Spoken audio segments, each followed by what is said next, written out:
A long time ago, I read one of Ricky's first books, Learned Pigs and Fireproof Women, which I loved. And then the show 52 Assistants came to New York for a second run, which I saw, and was completely charmed. And then it was a long process from there, getting to actually film them.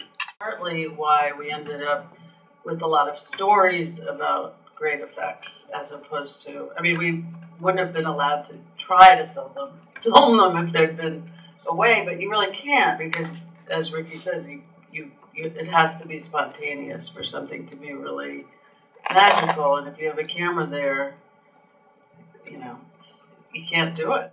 I feel like I learned what Ricky was just talking about very early on, that if I strove to learn anything or understand it, it would weaken its impact. And so and I'm like what David Mamet said in the film. I mean, I've seen him do the shows and various effects many, many times, and they're dazzling every time I see them. I mean, it was a huge challenge figuring out what works, what doesn't, how long can things play. I mean, because a lot of Ricky's pieces really are very long, dramatic pieces, and it's so different to see it live than on film.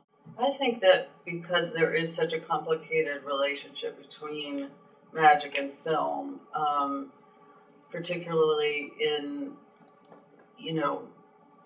Ricky talks about misdirection in the film, which in a lot of ways is direction, and so there's an innate, I think, conflict between trying to direct a film about someone who directs people or the audience. So I think we went in the opposite direction of just wanting to be very straightforward and also to be very low tech, because I think that's partly what is so wonderful about Ricky's performing is that, and what first appealed to me was that it's just someone with their hands and small objects and stories making, a New York audience gasp. And that's to me what's really amazing about it. And so I think we wanted to stay very low tech, and, we did those little sort of flip book things because that you can see the magic there, or it's not magic, it's a technique that's